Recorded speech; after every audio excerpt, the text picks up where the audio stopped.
A very good afternoon to all the students who are present today for the online lecture of second year BBA semester 3 for the subject Human Resource Management. I warmly welcome one and all. Now students, you have been attending number of lectures for human resource management, so you are very well aware that we have discussed number of topics pertaining to the first unit that talks itself on HRM. You are aware about the different contents that needs to be covered in unit number 1, out of which in the previous few lectures we have not only discussed but also revised the concept of human resource management. What are the functions that a human resource manager needs to perform? What are the different roles? What are the skills, competencies, or the qualities that needs to be possessed by a human resource manager? In the previous lecture, we had discussed a new topic that was HRD, Human Resource Development. We discussed about the meaning of HRD. We discussed different goals, the objectives of HRD. And the focus for today's lecture shall be on the different challenges faced by the corporate sector owing to human resource development. Of course, we had discussed the basic about it, but today I shall be explaining you each and every challenge in detail. So before we begin with the challenges, let me just give you a quick review of the definition and the goals we had finished in the previous lecture. So we had talked on how the concept of HRD became so inevitable for every business organization. We had talked about globalization and how globalization introduced number of challenges for the local sector, for the local industries. Because earlier that we had talked about the personal management, that was a traditional concept, a narrow concept, did not pay much attention towards the development of human resources. Human resources were just treated to be any other factor of production, such as land, capital, machinery, raw materials, etc. But development of their skills and abilities was considered to be of a secondary importance. It was only after globalization struck the economy that number of multinationals and industries came into existence who were selling world-class products of supreme quality and providing excellent services. They were actually treating human resource as a very valuable factor of production. They were paying proper attention on the development of their skills and abilities. They were giving the best working environment to the people and thereby were making efforts to get the best out of them. So this was when the local corporate sector understood the importance of human resource development. They understood how having an efficient, trained, and skilled human resource can help them achieve the competitive edge in the environment. They can become competitively strong only when they have a good human resource. So, thereby, human resource development got very inevitable and important. We had understood the meaning of the same, that is to say, improving the skills and the talents of the personnel. It is a process wherein the employees are helped. How they are helped?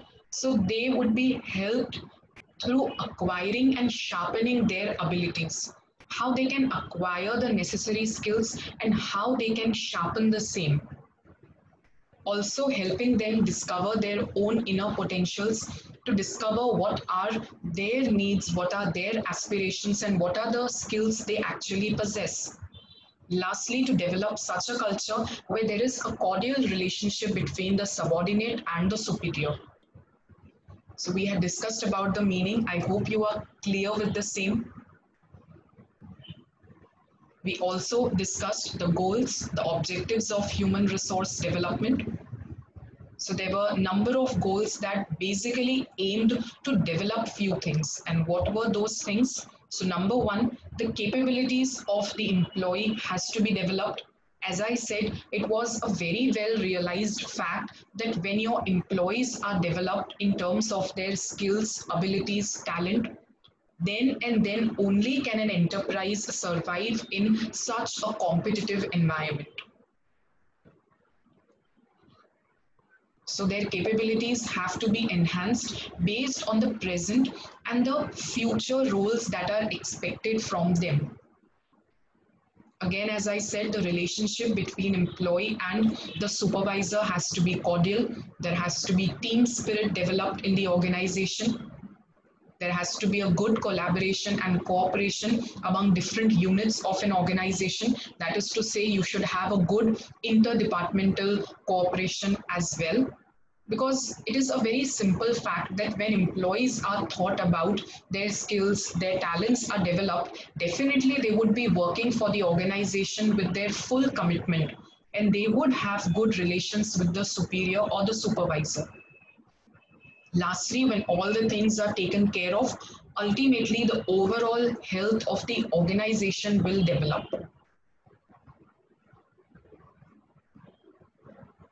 I had also given you a summary of all the goals of HRD.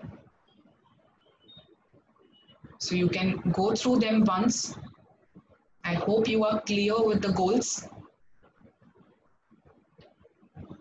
I also shown you a diagram which is basically the crux of all the goals of human resource development.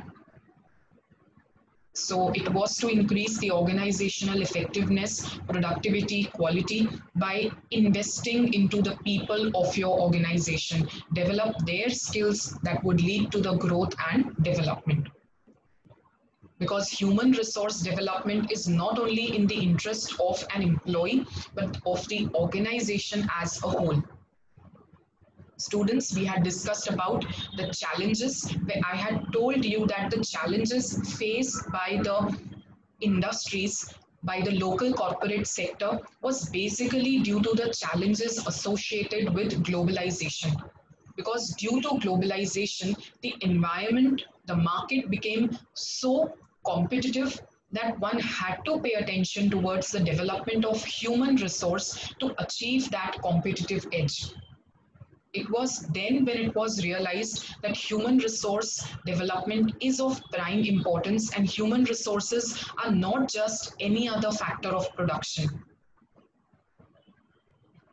We have already discussed how the challenges emerged, so I'm not going into deep today. We have discussed the same in the previous lecture. I told you that the challenges got emerged when globalization struck the economy. Also, you should pay attention to the last paragraph, that it was in the recent past that importance of human resource in getting the competitive advantage was achieved. I also mentioned one thing in the previous lecture, that due to globalization, the imports became very easy. Duplication of almost every resource was possible. Let us say you want to import raw materials, you want to import machinery, the latest technology, everything can be done.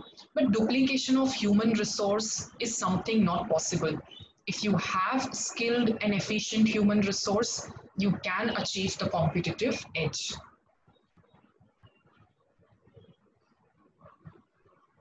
So you need to be world class in your products, services, and approach. We are going to talk about the same in the today's topic as well. That is to say, when there is global competition, you need to think globally. You cannot just be a passive local player. No matter you are operating in the local market or in the global market, you are still facing that competition. So, in case you don't take steps, you would sooner be not a part of the market and you would have to leave the market.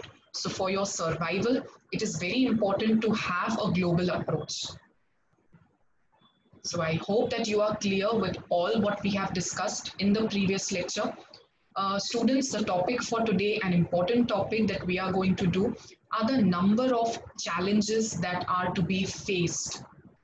As I said, these challenges have emerged from globalization, but these are all the challenges that the local corporate sector has to face. Just have a look at all of them and then we discuss them in detail one by one. So the challenge of providing the best quality products and excellent service is the first one that the local corporate sector has to face. Because if I talk about the global organizations or the multinationals, they have a world class approach pertaining to the quality of their goods and services. So it was the first and the foremost challenge that our sectors had to face. Again, you have to have a good human resource, people who are committed towards your organization, who are goal driven, who are skilled and trained. So, this was the second challenge faced. The third challenge was to adapt to the new technology, to remain updated with the technology. Number four, challenge to have a good organizational culture. Number five, having a good speed in implementing the decisions. Number six, to have a sleek organization. When I say sleek organization, we are meaning to say fewer people, but giving you the best results. Number seven, that is, of course, the topic we have been talking about all this while. It is to invest in the people. When I say invest, we are meaning to develop their skills and abilities. The next challenge is to have a flat and a non hierarchical structure. Now, what is a hierarchical structure and what is a flat structure? I would be showing you today in the form of a diagram. Next challenge is to be socially responsible. You all might have heard the word CSR, that is the corporate social responsibility. So, to survive in this globally competitive environment, you need to also pay attention to the society and you need to fulfill your social responsibilities.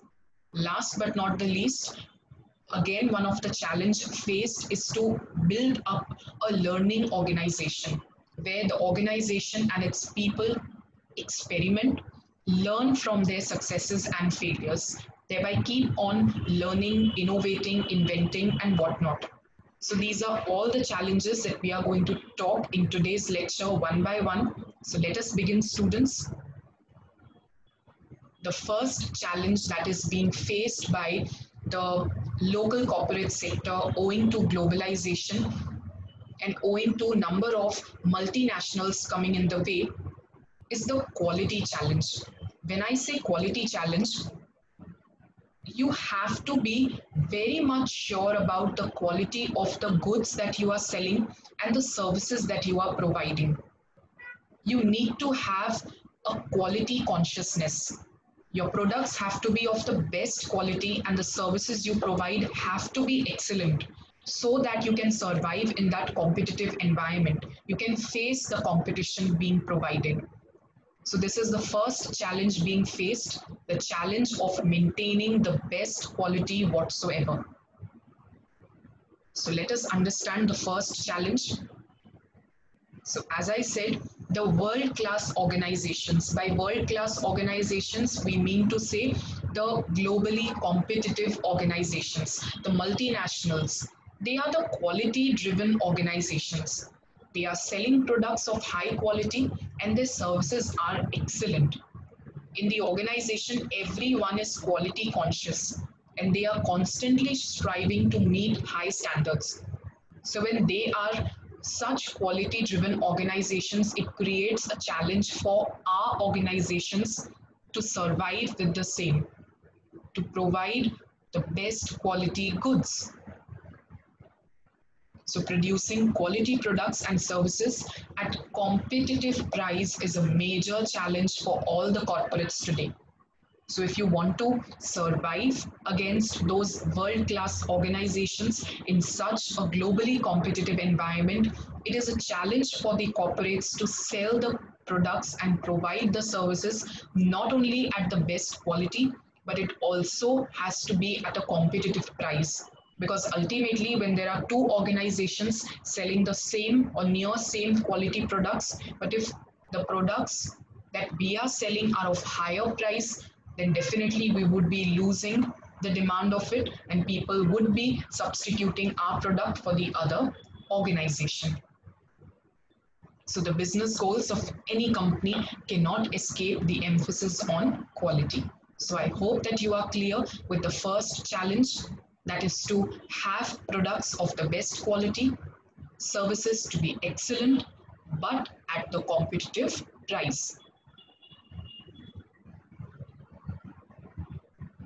Number two that you see is the challenge known as people challenge.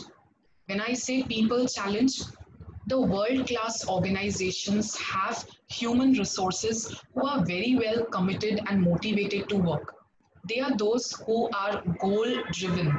They are those who are skilled and trained with their talents and abilities. Thereby, they would help the organization achieve the goals, increase the productivity and profitability. So, one of the challenges that is faced by the corporates here is to have such kind of manpower. There is a challenge as to how one can recruit and select such people into one's organization. So, employees who are professional, systematic, and trustworthy, they are in the world class organizations. Because if they make a commitment, they can always be relied upon. They are meeting with the commitments, they are delivering the services on time, and the services are also of the promised standards. So they are not required to be followed up every now and then. They are so committed and professional in their work, so trustworthy that once the work is assigned to them, they would be completing it without any failure. So the challenge that we face is to employ such kind of people. They are competent, they are innovative, they try to innovate new things, they are proactive, meaning to say they can try and take the precautions today itself to avoid the problems. They are change oriented, system driven, and entrepreneur. So we face a challenge of how can we recruit, develop, and retain such world class employees in our organization. So this is again a strategic challenge. I hope you are clear with the first two challenges. Number three, that is a challenge we face, is the technological challenge. Of course, you know that we are living in an environment that faces technological revolution. Technology is something that changes at a very fast pace. And if we as an organization do not keep ourselves updated, we are not adapting to the new technology, definitely we become obsolete in the near future. So this is a challenge faced. So the world-class organizations, that is to say the globally competitive organizations, they are using the modern technology and they are spending on it. They use the modern technology, they adapt to that technology. And even if they are not using the modern technology, it is always for some valid reasons. And their product quality is not going to suffer at any point of time. But otherwise, they are always using the modern technology and they spend on it. So the challenge we face is getting that world-class technology. Not only that, we need to absorb it, adapt to it in our organization, and we have to continuously improvise on it. So it is a challenge that is to be faced by the modern corporate world. So students, first challenge was the challenge of having the best quality. Second was having the best people, and now adapting to the technology. The fourth challenge that the corporate sector faces is the culture challenge. When I talk about culture, it is the organizational culture we are talking about. The organizational culture has to be such where the systems, the procedures are well laid down and people are working according to those procedures. There is discipline maintained in the organization. The work is done ethically. So, to have such an organization which is system driven, which is systematized, it is a challenge being faced by the corporate sector. So, by culture, we mean the company culture. So, if I talk about the world class organizations, they have well laid down systems and procedures. The people know how to achieve the targets, how to perform a certain thing, because they very well have the procedures laid down. It is not a bureaucratic control. We are not talking about the controls laid with some high class professionals, high level people. No. But it is to increase the predictability of actions and output to ensure reliability of services. You want that the services, you want that the goods are given at the best quality, the services are excellent, and it would happen only when the culture is such where the systems and procedures are laid down. Continuous feedback can be provided and thereby coordination can be established. They may have fewer systems, but they are appropriate. The organizations can meticulously implement them. So, by culture, we not only mean systems and procedures, but we mean to have a continuous feedback where there is effective communication and coordination. The systems should be fewer, but such that one can implement them very easily. So, the challenge faced by our corporations is to have such a professional, system driven, and commitment promoting organizational culture. You want to have such a culture wherein your work can be done in the most reliable manner. I hope you are clear. Let us do the next challenge, very simple to understand. It is the speed. Now, what do you mean by speed as a challenge? By speed, we mean to say that you can differentiate yourselves from the other organizations also on the basis of the speed with which you are implementing the decisions. You may take a decision today of producing best quality products or having so and so organizational culture or adapting to the new technology, but then you also have to implement the same at a great span of time. So that is a challenge that one faces owing to speed. You can distinguish yourselves based on the speed and the response time.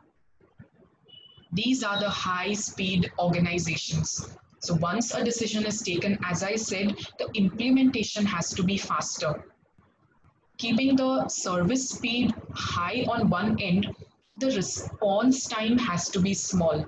Response time means to say when you have decided something, you cannot have a great response time involved to it.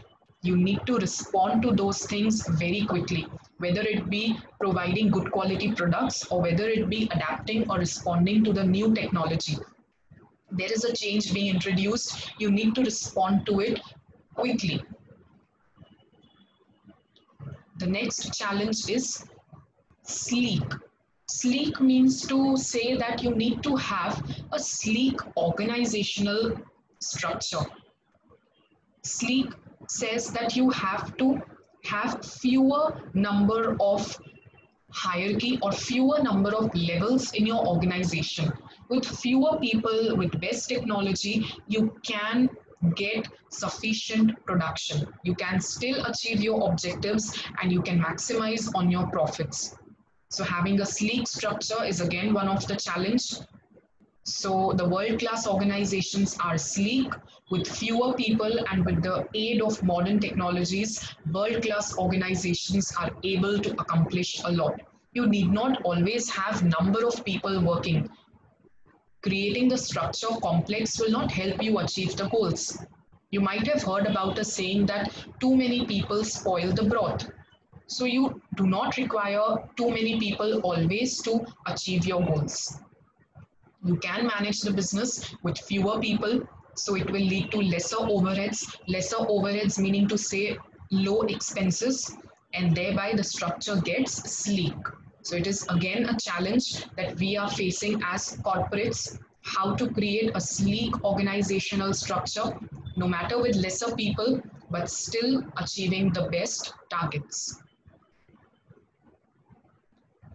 Next, number 7, very important and very much required for every organization. That is, I can say, the heart of the concept of HRD is to invest in your people. We have studied from the very beginning that those organizations who treat human resources as their valuable asset, who are investing in them by means of developing their skills, abilities, talents, leads to achieve the competitive edge in the environment. So world-class organizations invest into their people. They give them fair wages, they develop their skills, abilities, talents. They try to take out the best from them. They give them proper working conditions. So same is to be applied with our organizations as well. So it is again a challenge that is faced by our corporates. So to remain competitive, you have to invest in building the competencies, or I can say the skills and the qualities of your human resource. Of course, there could be number of methods with which you can continuously build your people. Few of them I have mentioned here could be training, could be mentoring them, coaching them. Rotation by rotation, we mean job rotation. A person can be rotated from one job to another so that his skills get more brushed up, taking survey or feedbacks from people, thereby assessing them. Assessing could be a performance appraisal where you are evaluating the performance shown by the people. So they may not use all these, but whatever they use is used well with a great deal of seriousness. They are good at implementation. By they, we mean the world class organizations. So the challenge for us is to how we can invest in people that it adds to the strategic advantage.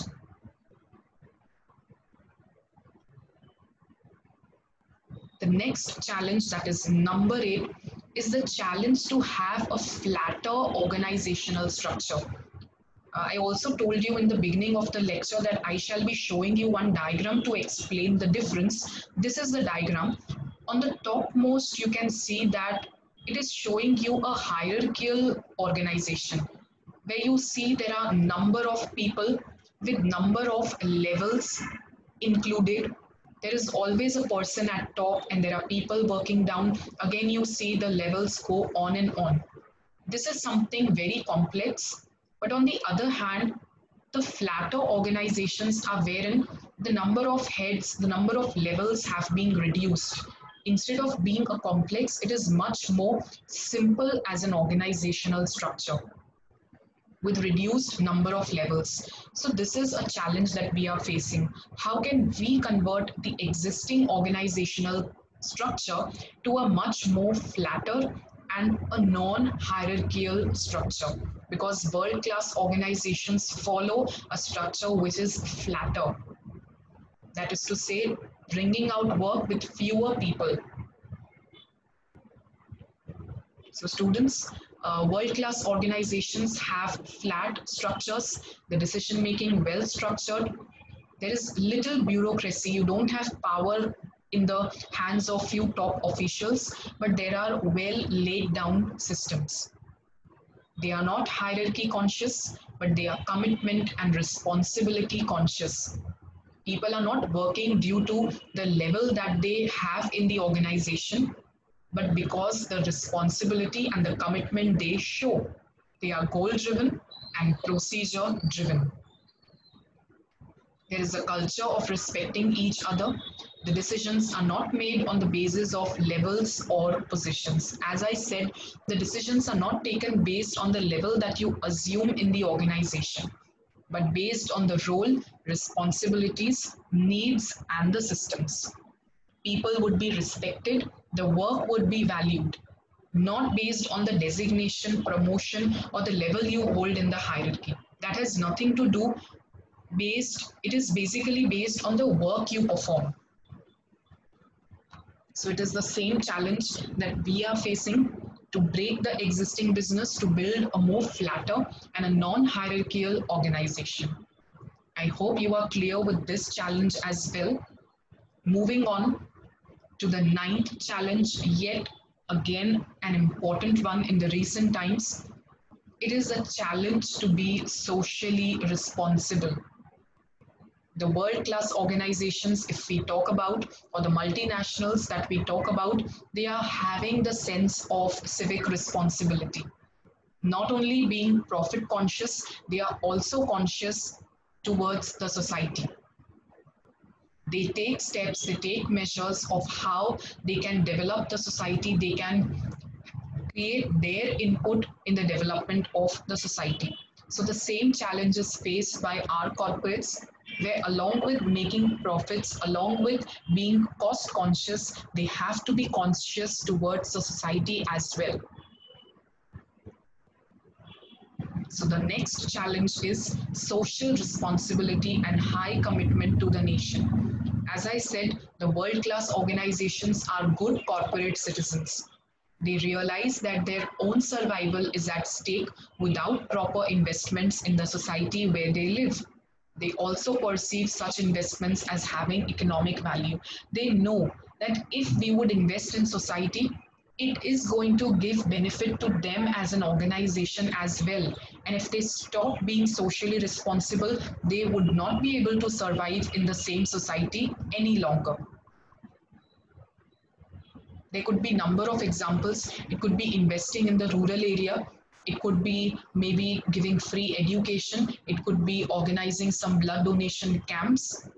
It could be creating some awareness regarding how pollution can be reduced, environment can be protected, growing more trees. In this way, they can become socially responsible. They have high concern for the society.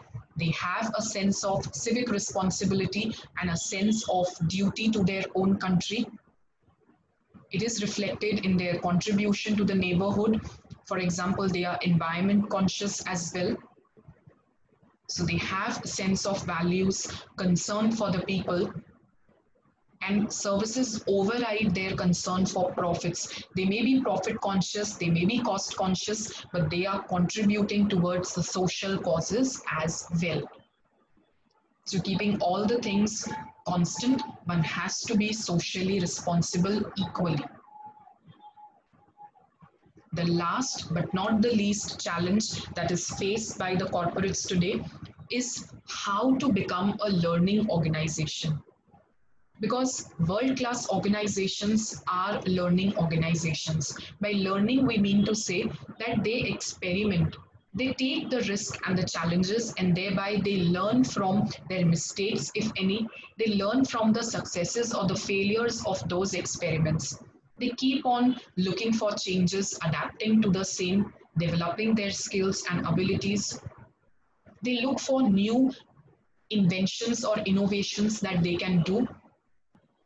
So a challenge for our corporates is also to become a learning organization, because it is only through learning that your skills and capabilities gets developed even more. So as I said, the world-class organizations constantly experiment and learn. They learn from successes and failures. They are innovative. They also invest in the R&D. By R&D, we mean research and development. These days, corporates have a separate department altogether for research and development. Also, they are networking organizations. By networking, we mean to say that they use their networks with the other organizations, and thereby they try to influence and also take inspirations from others. They want to maintain their competitive edge through benchmarking and comparing themselves with the best using their networks. They want to compare themselves with the best. Ultimately, they want to become the best and achieve competitive edge. One can make use of consultants, external agents to learn and improve. Their advice, their suggestions, and expert opinions can also help. So, creating a learning organization is another major challenge. So, these were all the challenges that are faced by the corporates. I hope that you are clear with all what you have discussed today. You have completed with the topic of human resource development, the meaning, the goals that we revised also today, and the different challenges that one has to face owing to globalization and owing to human resource development. If you have any doubts, feel free to comment those in the Google Classroom of your respective class, and I shall be answering to them at the earliest. Thank you so much for the day, students. Until then, happy learning.